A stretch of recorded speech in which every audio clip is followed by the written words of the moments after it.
Hello po, magandang umaga, magandang gabi, no? Nasaan panig tayo ng mundo? Okay, kaninong reading kaya itong ating makukuha sa ngayon? Ayan. Salamat po sa mga nagpa-reading kanina. Okay po. Sa mga umorder, ayan. Sa Sabado po ang ating JNT ha. Okay po. Yung mga pinag-JNT ko ng isang araw, alam ko nakarating ngayon sa inyo. Maraming salamat po. Okay, and then meron tayong the sun, the positivity card, ayan. May positive daw po. And signifies din ng isang bata, ano? Okay. Ano kaya ito? Itong isa. Uy, meron tayo ditong 10 of Pentacles, okay. Overflowing of abundance, ayan.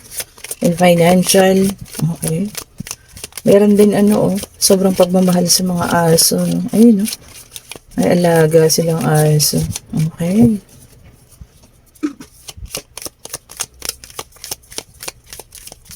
Okay po. Thank you so much po ha sa mga lahat ng lagi nanonood. And good news po pala, no? 9,000 subscribers. Thank you so much po.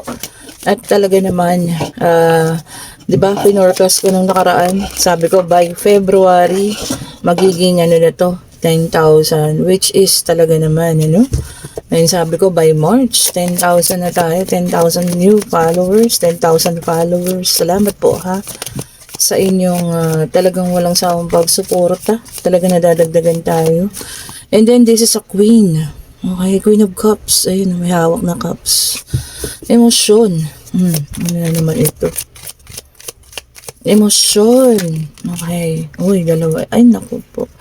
And then, meron tayo ditong 7 of Swords. Ayan. Okay. Cheating and deceit. And then, meron din tayong the Hermit. Okay po. Tatlo na lang. Ibigay mo na po sa amin. Kung kanina man ang reading na ito, ang dami. Dami po nito ha. Itong isa kunin natin. Ayun, sige, isama natin. Pasensya na kayo, si Pipoy po yan ha. Nag-iingay. Okay. So, meron tayo ditong 9 of Swords. Okay po. And then, meron din tayo ditong Knight of Wands. Okay po. And then, meron tayong Knight of Pentacles. Yan. Ito yung parang nagsunod-sunod silang bumagsak, ano? Okay.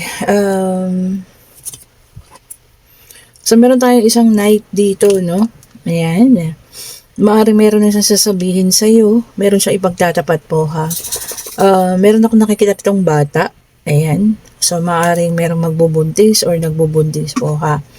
Ipagtatapat niya sa'yo. Meron din ditong cheating. Ayan. So, maaaring meron pong cheating kang malalaman. Ano? Meron din tungkol sa kaperahan. Ito kasi, yung blessing ninyo, no? Ang daming pagtatapat na mangyayari dito, ha? Okay po, iba-iba. So, kung kanino naman ito, no? So, maaaring hindi lang to sa isang tao. Maaaring ito po ay marami, ha? Kasi, meron ditong din nag-keep or nagnakaw ng pera, ayun, no? Knight of Pentacles. Ito, natapat sa pagnanakaw, cheating, deceit, pangloloko, no? So, ayun po, meron kayong matutuklasan sa isang tao, no? Na talagang sobrang emosyon yung mararamdaman ninyo, ha?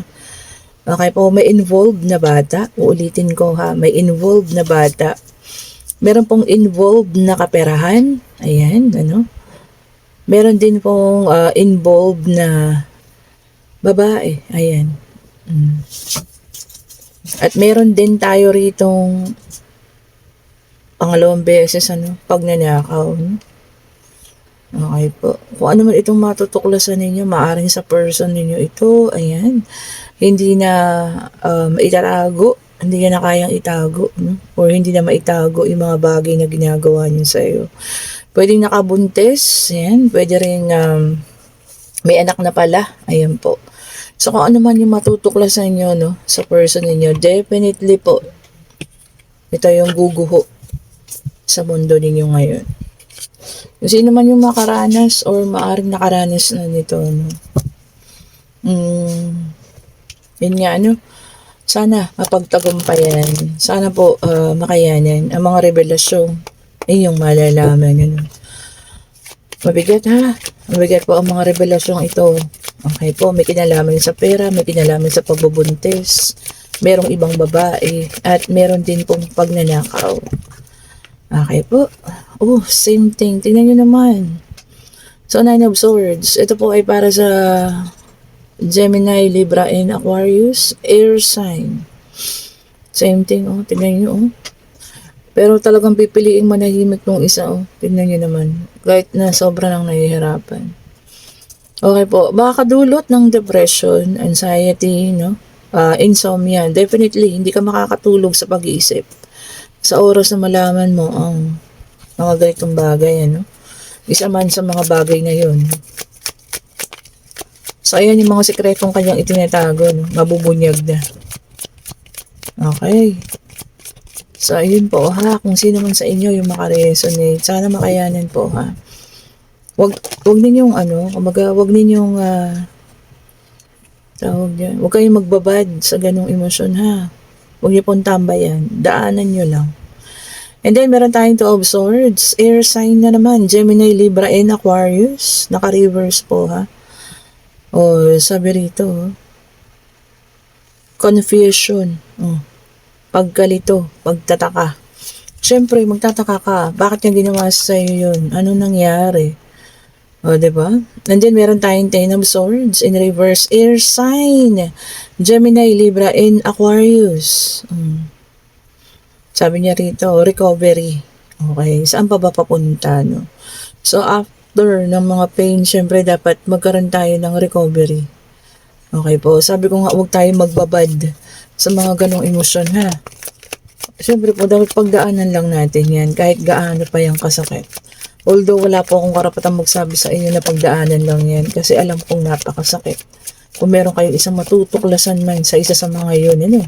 Nakatotohanan sa person ninyo ngayon. Okay po. Medyo mabigat, ha. And then the Chariot, water sign. Okay po. Cancer, Scorpio, and Pisces. Ayan. Movement. May pag-alis. Maaring literal na pag-alis, no? Aalis ka sa buhay niya.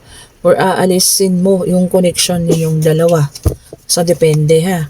Kung ano man yung pag-alis na yun. Pero, definitely, merong pag-alis. Okay po. So, air and water pa lang, ha. At namamayani ang mga air. Okay.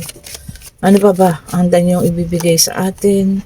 And then, meron tayong Page of Swords. Air sign na naman. Deception and manipulation. O, ayan.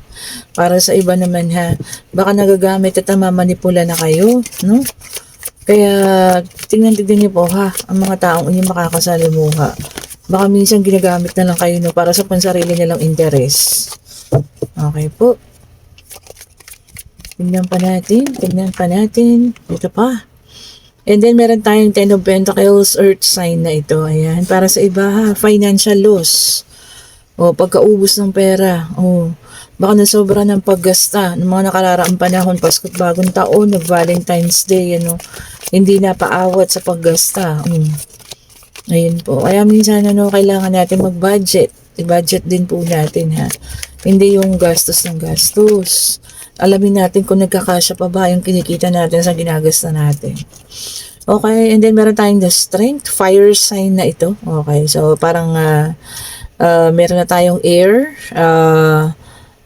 earth, and water, ano? And then fire. Oh, parang sumakto na. Okay po. And this is the Strength. Ayan. Sabi dito, focus. Mag-focus po, ha, sa mga bagay-bagay. Baka sa sobrang dain ng problema, nawawala na tayo sa focus. Mag-focus po para masolve ninyo kung ano man yung problema ang inyong kinakaharap sa ngayon. And then, meron tayong Eight of Wands, which is a fire sign. Okay? Frustration. So, ang iba makakaramdam ng frustration, ano? Especially kung hindi nakuha yung gusto po. So, ayun po, lumabas ang lahat ng sign, ha? Earth, fire, air sign. So, nandyan po lahat. Check natin ang ating oracle card. Tignan nga natin kung anong ibibigay ng ating oracle card. Okay.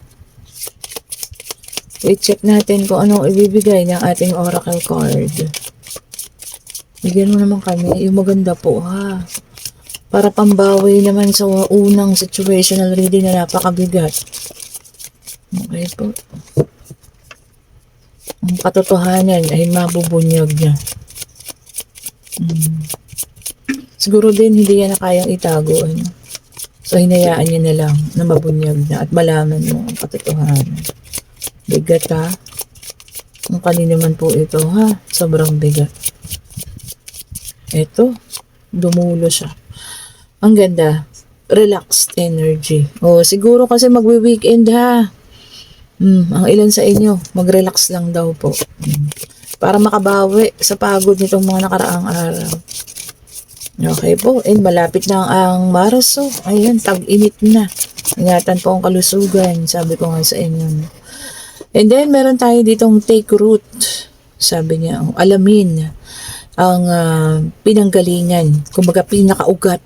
Bago tayo magdesisyon, alamin muna yung pinakaugat. Ano, ng mga bagay-bagay. Kung kailangan yung magdesisyon ha. Or, kung kinakailangan yung malaman yung katotohanan, ano, kailangan nating alamin yung pinakapulot dulo, yung pinakaugat nga daw po. And then purification, ayan, unahin ang sarili. Alam mo, lagi siyang lumalabas, ano, talagang ano, laging pinapaalala sa atin na kahit anong mangyari dito sa buhay natin sa lupa, ano, lagi nating uunahin ang ating sarili po ha. Ang ating sarili lang yung ating unahin. Ito na, tumatalon pa. Uy, ang ganda nito. Sabi niya, propagating energy. Oh, ayan ha. Yung mga enerhiya at lakas na nakapaloob sa inyo. Ayan po.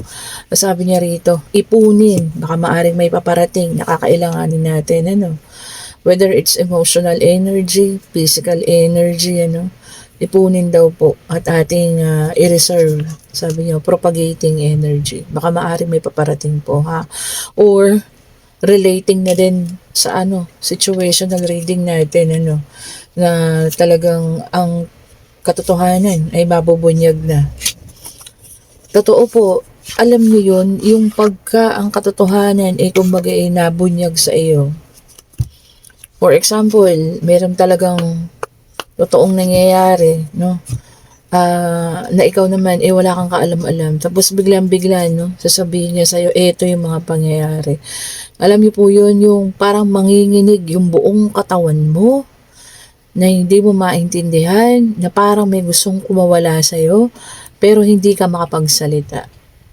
Mag-comment down below kung naramdaman nyo na yan, ha? Sa isang sitwasyon, sa inyong mga pangyayari.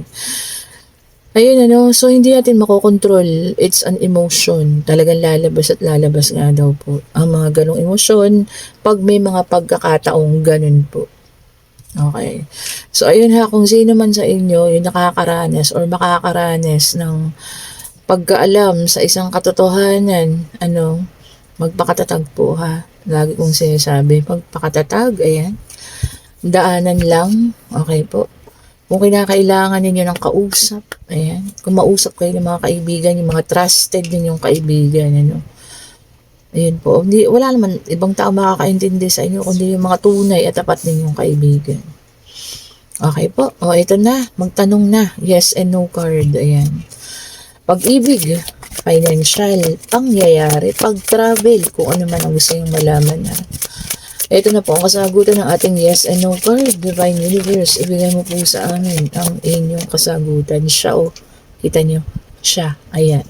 So, kukunin natin siya ha. Oh, Wheel of Fortune, pagbabago, pagsisimula, ayan. And maaari po ang sagot ha. Okay po, this is a good luck card. Ayan, hinihikayat, no? Ang lahat para sa pagbabago, ayan. Para sa paparating, ito ay pag-ikot ng kapalaran. Sabi nga, no, this is a wheel of fortune. Hindi ka laging nandiyan. Hindi laging mararanasan mo yung mga ganyang bagay, ha. Iikot at iikot din po ang panahon. Kailangan lang natin maghintay. Huwag tayong susuko, ano, sa kung ano man tong hamon ng buhay na paparating sa atin. Okay po, and kung nagugustuhan yung ating reading, pa-like, pa-share, pa-subscribe, and hit the notification bell para lagi tayong updated sa ating mga bagong videos na nire-release. And kung gusto nyo ng ating mga bracelet, ito po ang Tiger Eye, ayan. Ito ang Black Rose Tourmaline, ito ang mga Rose Quartz, ito po ang Aventurine, ito naman ang ating Carnelian, ito po ang ating Jade, naka-reserve na yung isa. At ito po ang ating itong mga nagliliwanag nito ay ang ating citrine, lucky citrine.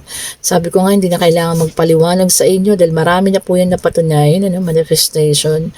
And ito po ang ating amethyst for good health and good luck. Ang black tourmaline turns negative energy into positive. At syempre, ang ating rainbow jade, yan. Ang mga jade po ay tinatawag na stone from the heaven. So, kung meron kayong suot na jade, ibig sabihin po, kung ano man ang hilingan niyo sa jade, ibubulong niya raw po sa Panginoon. Oh, diba? And then, meron tayong combination, tiger eye and black tourmaline po. Okay po, sa lahat ng may gusto mag-order, i-chat niyo po ako. At syempre, meron pa rin tayong kontra-inggit. Pag nararamdaman niyo talagang may mga naiinggit sa inyo, ito po, ang ating evil eye, ayan, or yung may mga nagsasabi sa inyo ng mga kung ano-ano man, ayan ha, complete set na po yan, ayan, magtanong na po kayo, ako lang po yung naglalagay ng link dyan sa comment section, i-click nyo lang po yan ha, click nyo lang na gano'n.